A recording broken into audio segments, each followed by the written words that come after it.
Hello दोस्तों, आज हम बात करेंगे फेफड़ों के बारे में। तो पहले जानते हैं फेफड़े कहाँ हैं, कहाँ होता है। तो फेफड़े जो होते हैं हमारे शरीर के सामने की हड्डी के पीछे की ओर होते हैं। फेफड़े दो होते हैं और इनके बीच में हार्ट यानी दिल होती है। फेफड़े की जो शुरुआत होती है हमारे श्वास नली मतलब नथुनों से शुरुआत होती है, जिससे हम श्वास लेते हैं। होते हैं तो अंदर में फेरिंग्स और लेरिंग्स होते हैं। इसके बाद ट्रेकिया, जिसको हम हवा की पाइप बोलते हैं। इसके बाद ट्री पेड़ की तरह दो टहनियों में डिवाइड हो जाती है। इसको हम ब्रोंकाई बोलते हैं।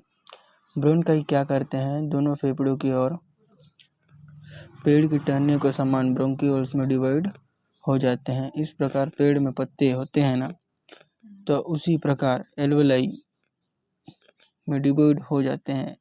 एल्वेलाई का स्ट्रक्चर जो बाहरी स्ट्रक्चर होता है गुब्बारे की तरह होता है और यह इससे ऑक्सीजन लेकर कार्बन डाइऑक्साइड छोड़ते हैं। और दूसरा पड़ाव जो फेफड़ा का काम क्या होता है। पहला मुख्य 5 काम जो है गैस एक्सचेंजिंग, दूसरा सांस लेना, आवाज आना, सूंघाई देना और धूल ढक्कन रोगाणु से सुरक्षा करना। जिसे हम सुरक्षा बोले तो सुरक्षा बलगम उत्पादन सीलिया और खांसी के माध्यम से शरीर में जो धूल धक्कड़ के साथ रोगाणु भी अंदर आते हैं उससे रक्षा करता है। तीसरा, फेफड़े कैसे कार्य करता है।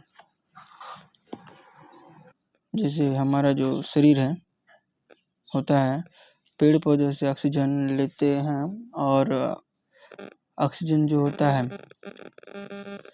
ऑक्सीजन क्या होता है, हार्ट के जरिए रेड ब्लड कॉर्पस्कल्स जो हमारे लाल रक्त कोशिका में जाते हैं तथा हमारे शरीर के विभिन्न भागों में जाते हैं और वहां से कार्बन डाइऑक्साइड में कन्वर्ट हो जाती है और हम फिर कार्बन डाइऑक्साइड को छोड़ देते हैं, जिसका इस्तेमाल पेड़ पौधे करते हैं। यहाँ पर जो आप देख रहे हैं हमारे लंग्स जो फेफड़े होते हैं क्या करते हैं, जो प्यूरिफाइड ऑक्सीजन जो है लाल रक्त कोशिकाओं से मिलकर शरीर के अन्य भागों तक पहुंचाती है। इसके बाद शरीर के अन्य भाग में जो कार्बन डाइऑक्साइड में कन्वर्ट कर देते हैं, जिसके बाद जो होता है एल्वेलाई के जरिए कार्बन डाइऑक्साइड को बाहर निकाल देते हैं, जिसका उपयोग पेड़ पौधे करते हैं। आप देख सकते हैं कि गैस एक्सचेंजिंग का जो चार्ट बना है, इसी के जो साथ ही सबसे पहले लंग्स, फिर जो ऑक्सीजन, फिर रेड ब्लड कॉर्पस्कल्स, फिर अन्य पार्ट में जाकर फिर जो कार्बन डाइऑक्साइड को छोड़ते हैं।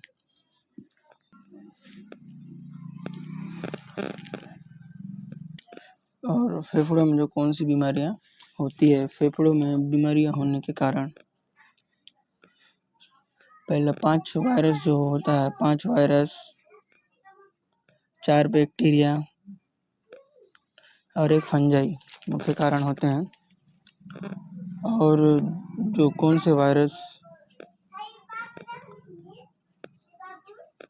जो फेफड़ों को इन्फेक्शन फैलाते हैं, जैसे फर्स्ट है corona virus, influenza virus, rhino virus और फेरा इन्फ्लुएंजा वायरस।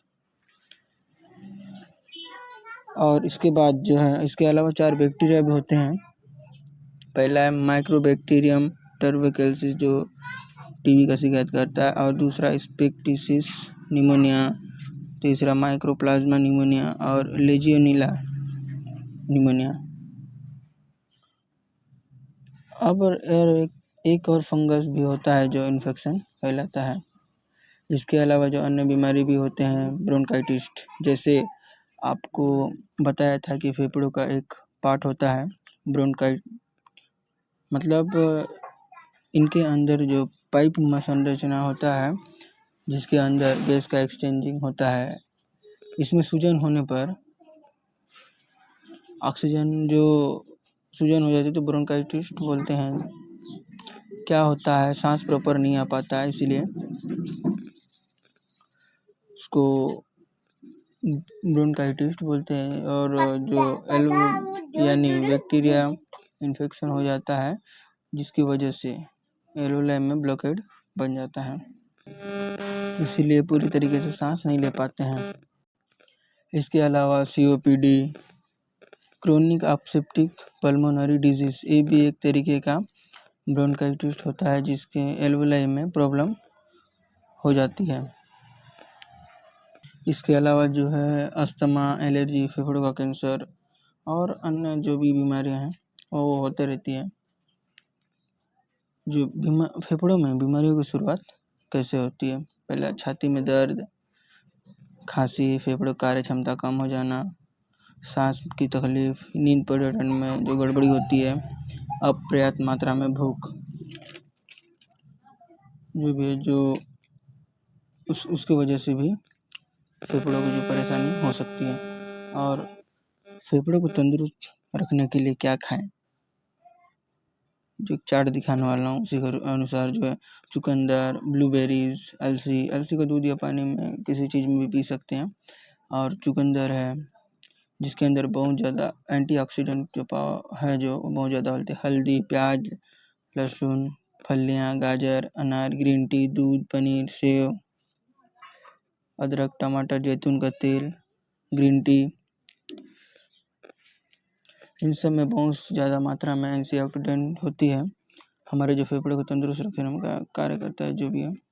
और इसके साथ साथ गर्म पानी भी बहुत पीना चाहिए, और भाप, ठंडा पानी तो लेना ही नहीं है, ज़्यादा से ज़्यादा स्टीम वगैरह ले, भाप ले सकते हैं। अगर इन्फेक्शन वगैरह है इसके लिए साथ साथ फेफड़ों का व्यायाम जैसे एक्सरसाइज, थोड़ा बहुत तेज़ चलना, साइकिलिंग, सीढ़ियाँ बहुत तेज़ चढ़ना, इससे क्या होगा, जो फेफड़े की कैपेसिटी है बहुत तेज़ हो जाएगी। साइकिलिंग, स्विमिंग, फेफड़ों को जो एक्सप्रेशन और इंस्पिरेशन जो है ना वो बढ़ जाएगी। साथ साथ में अनुलोम विलोम भी कर सकते हैं। जो फेफड़े में जो बीमारी होने से जांच कहाँ कहाँ कराना चाहिए, पहला जो चेस्ट एक्सरे है, CPR जो सूजन को बताता है, ब्लड टेस्ट, और भी स्पूट कल्चर में भी हो जाता है जो बैक्टीरिया को बताता है। जो फेफड़ों के इन्फेक्शन और कौन से डॉक्टर को दिखाना चाहिए, पहला तो है पल्मोनोलॉजिस्ट, दूसरा जो है चेस्ट फिजिशियन, अगर यदि कोई नहीं है तो जनरल फिजिशियन को भी दिखा सकते